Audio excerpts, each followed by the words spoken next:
고진감래라는 고사성어가 있습니다.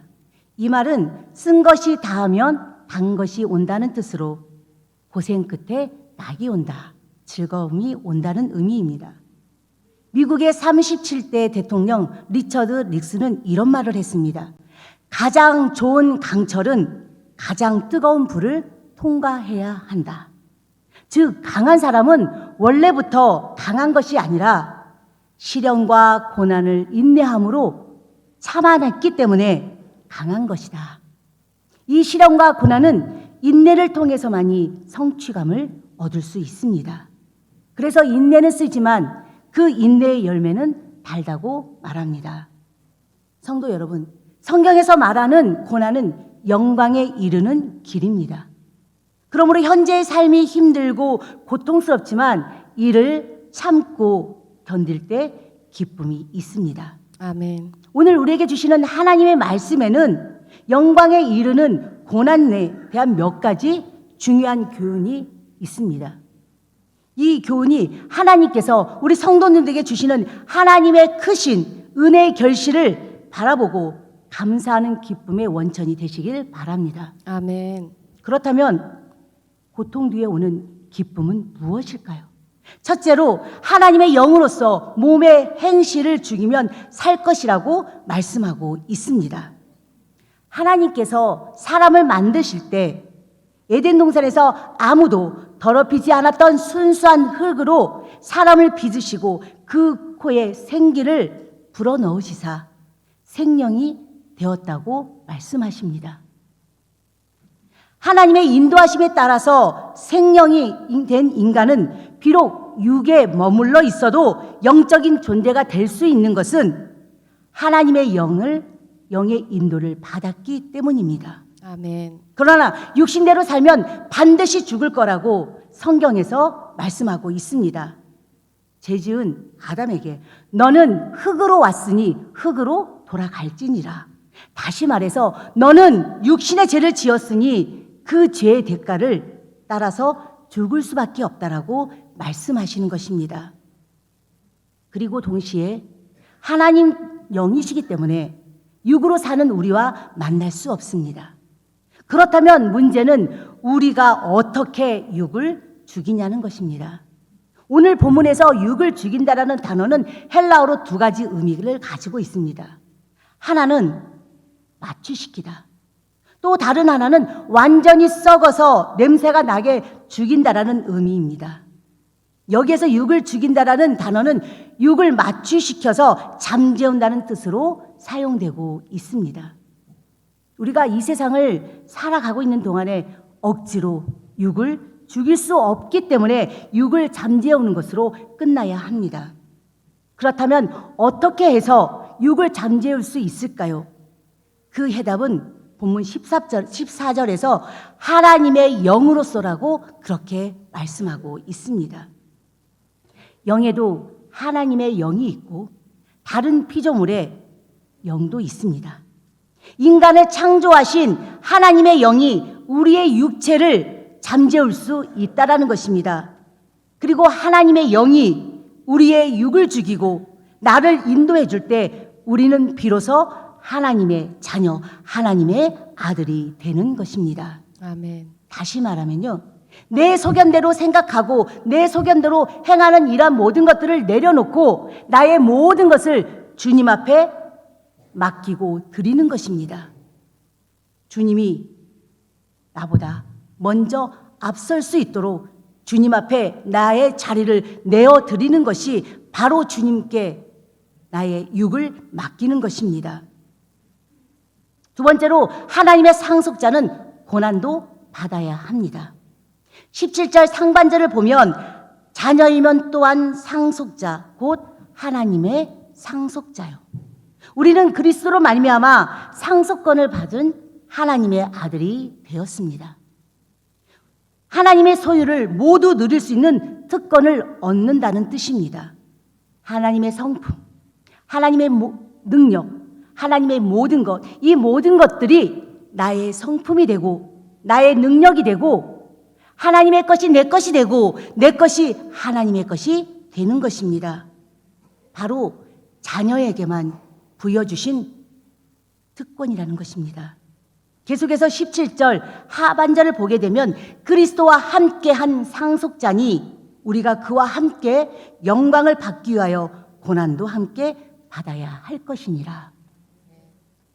우리가 하나님의 상속자가 되는 방식은요, 그리스도와 함께 하는 것입니다. 그리스도와 함께 아들이고 상속자입니다. 세상에는요, 창조주 하나님을 믿는 사람들이 참 많아요. 유대교인들도 믿습니다, 하나님을. 그리고 무슬림들도 창조주 하나님을 믿습니다. 그렇다면 이 사람들도 하나님의 아들이고 하나님의 상속자일까요? 오늘 본문에서는 그렇지 않다라고 분명하게 말씀하고 있습니다. 그들에게는 없는 것이 있습니다. 그리스도와 함께 하는 것이 없기 때문입니다. 바로 우리와 다르다는 것은 우리에게는 예수 그리스도가 임재하고 계십니다. 아멘. 그러나 그들에게는 예수 그리스도가 없다라는 것입니다. 그래서 그들은 하나님의 자녀도 아니요 하나님의 상속자가 아니라는 것입니다. 쿼바디스라는 영화가 있습니다. 본래 이 말은 라틴어로 쿼바디스 모디네 도미네 주여 어디로 가시나이까. 당시 시대적 배경은 기독교를 박해하던 네로의 그 시대적에서 베드로가 노마를 향해서 도망을 갑니다. 그때 누구를 만나냐면 노마로 향하는 예수님을 만나고 이렇게 묻습니다. 쿼바디스 도미네 주여 어디로 가시나이까. 주님께서 이렇게 말씀합니다. 내가 나의 양들을 버리고 도망가려 하니 내가 다시 노마로 들어가서 십자가를 지고 죽으려 한다. 베드로가 아닙니다. 두 번 다시 주님께 십자가를 지게 할 수 없습니다. 주님, 제가 노마로 가겠습니다. 베드로는 울며 회개합니다. 이 내용이 영화에 있는 한 부분의 내용입니다. 사랑하는 성도 여러분, 내가 고난을 피한다고 그 고난이 그것으로 끝나는 것이 아니라 주님은 나를 대신해서 십자가의 고난을 몸소 짊어지고 계십니다. 그 고난을 언제까지 주님께만 모두 다 떠맡기시겠습니까? 하나님의 아들이요 하나님의 상속자라면 고난도 받아야 할 것이 아니겠습니까? 그러므로 고난을 두려워하지 않는 성도님들이 되시기를 간절히 축원합니다. 아멘. 마지막으로 오늘의 고난은 내일의 영광입니다. 여기서 말하는 고난은 구약 성경에 나오는 유월절 어린 양의 고난을 뜻합니다. 동시에 그리스도께서 십자가에서 아프심을 겪었던 그 고난을 의미하기도 합니다. 18절 본문을 자세히 보게 되면 접두어 함께라는 단어를 사용함으로써 하나님께서 독생자 예수 그리스도마저 십자가라는 그 고난을 통해서 아들로서의 자격을 갖추게 하셨다면 양자된 우리들에게도 마땅히 고난의 훈련이 따라야 할 것을 말해주고 있습니다.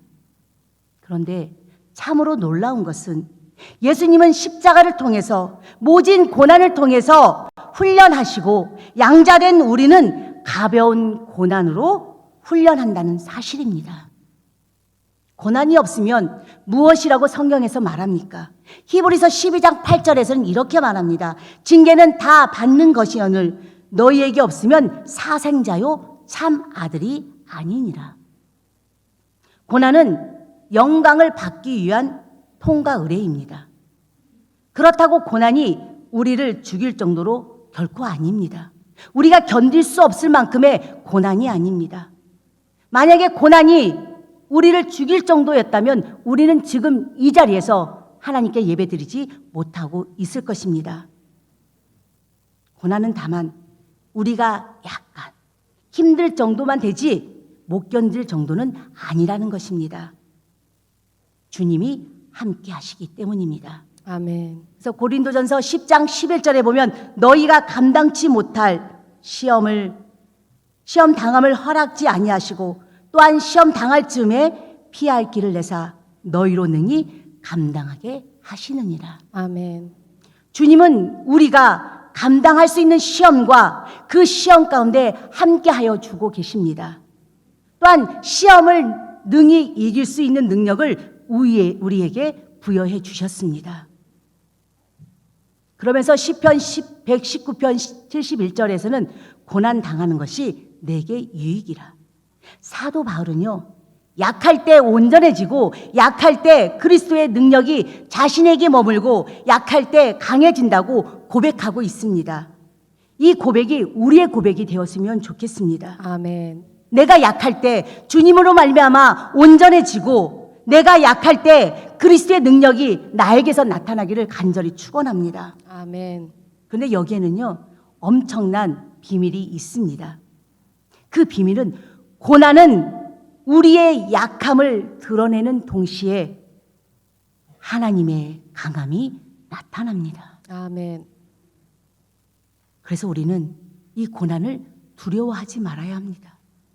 인간의 생각으로는 이 고난은 정말 싫습니다. 고난이 있다라면 피하고 싶습니다. 어떻게든 벗어나고 싶습니다. 그런다고 해서 그 고난이, 그 장애물이 우리 앞에 없어지지는 않습니다. 가다 보면 같은 고난이, 가다 보면 똑같은 장애물이 우리 앞에 있다라는 것입니다. 그러므로 두려워 말라, 놀라지 말라, 내가 너와 함께 하리라는 그 주님의 말씀에 입각하여서 담대하게 승리하는 우리 모두가 되었으면 좋겠습니다. 아멘. 성도 여러분, 고난이 사람을 참 성숙하게 만듭니다. 어떤 환난이 와도 흔들리지 않고 견고하게 세워가는 위대한 승리자가 되게 하는 것입니다. 고난을 통해서 인간을 회복시키시고 고난을 통해서 우리를 온전하게 하시고 고난을 통하여 약한 사람을 강하게 하시고 고난을 통하여 우리를 승리하게 하십니다. 아멘. 그러므로 생각하건대 현재의 고난은 장차 우리에게 나타날 영광과 좋기 비교할 수 없다라고 18절에서 말씀하고 있습니다. 이 땅의 고난은요, 영원한 것이 아니라 일시적인 것입니다.